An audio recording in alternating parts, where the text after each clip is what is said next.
Today I want to go over Module 14, where we're going to look at the relationship between two categorical variables. Now first let's think about, if I wanted to analyze, is there a relationship between military service and salary? I would ask my subjects, did you serve in the military? Their response to that would be yes or no. Next, I would ask them their salary. They would most likely give me some type of monthly or yearly quantitative amount. $30,000, $35,000, $70,000. So the two variables of interest here are their military service and their salary. Since military service is categorical and salary is quantitative, we have a case where we're analyzing CQ. To analyze this, we would use side-by-side box plots, SOCs, which stand for shape, outliers, center, and spread, and we could do a two-sample mean hypothesis test to test any claims we may have. For example, we might be interested in looking at, is the mean salary of people who are who have military service equal to that of those who do not have military service? Or alternatively, we might check to see if those who have military service is not equal to the mean salary of those that have no military service. Now, let's look at the second example. The second example states, is there a relationship between weekly time spent with family and time spent exercising? Time spent with family and time spent exercising are both quantitative measurements. So the variable of interest would be time, and we're looking at, is there a relationship between these two quantitative variables?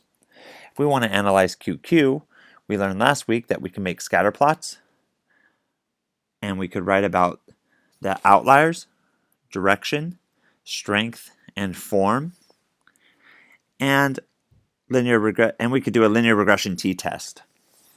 So for example, we could test, is rho equal to 0, or is there no linear relationship between the variables? Rho stands for correlation. Or alternatively, we could do rho does not equal to 0, that there is a linear relationship between the two variables. Now, let's look at the third example. The third example says, is there a relationship between branch of military and employment status? Branch of military is one variable. Employment status, replying yes or no, you have a job or you don't have a job, would be the response variable. So if I look at those two variables, I notice that they're both categorical. We learned that when we want to analyze categorical, we should make a contingency table, we should compare conditional relative frequencies, and now we know that we can make the chi-squared test for independence. So those are the three cases that Module 14 has looked at, and it kind of brings together what we've learned this whole year. It involves two categorical variables.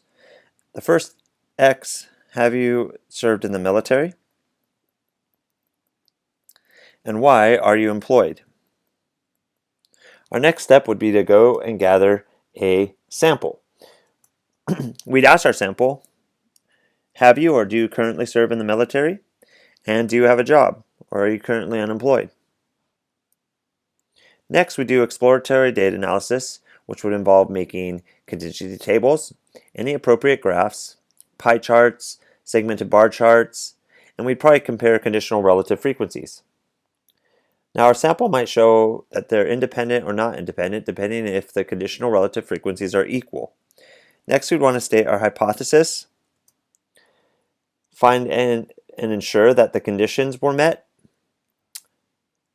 find a test statistic, find a p-value, and form a conclusion based off that p-value. Alright, so here's an example I took from the New York Times. This is where exit polls conducted on Election Day in the 2016 presidential election. They looked at different characteristics of the voters and who they voted for. So in this case, they asked the voters how much education they had, whether they went to high school or less, whether they completed some college or earned an associate's degree.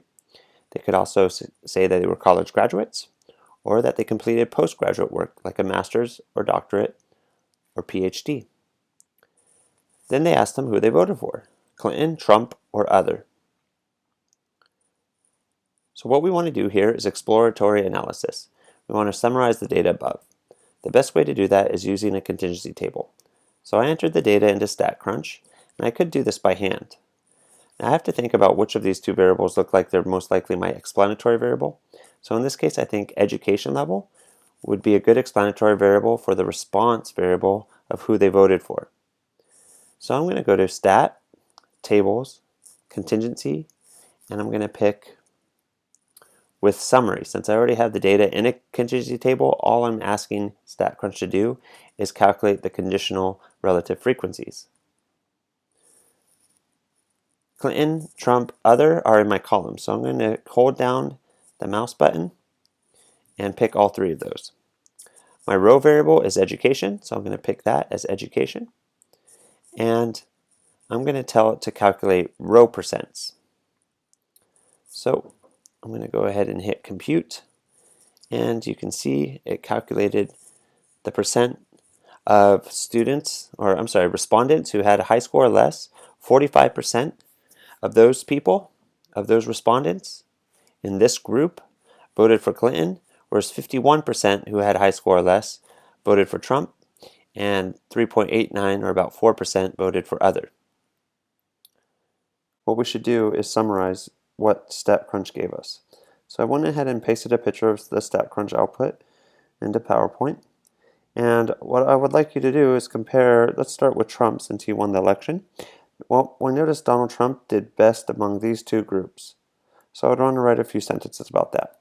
So I said Donald Trump performed well among those with some college/associate's degrees and high score or less, earning 52% and 51% respectively of these two groups. Now we also noticed that he performed most poorly among those with postgraduate degrees, only earning 37.22%.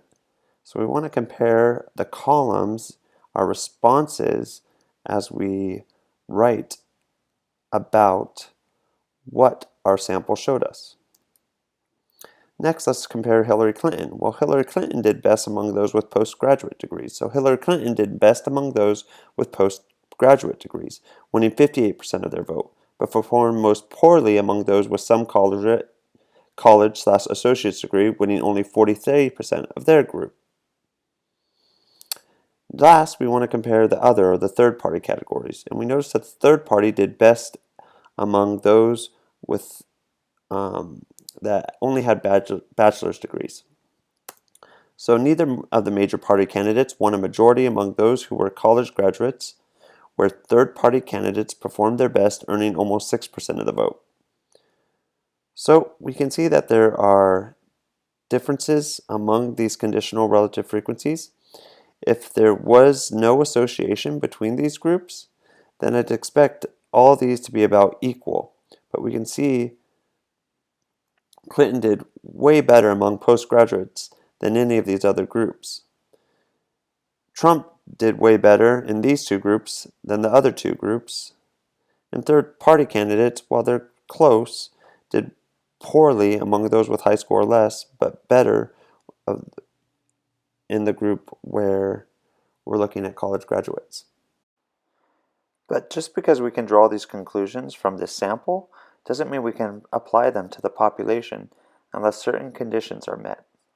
Were these differences attributed to randomness of the sampling method, or are these differences because there's an actual association between the two variables?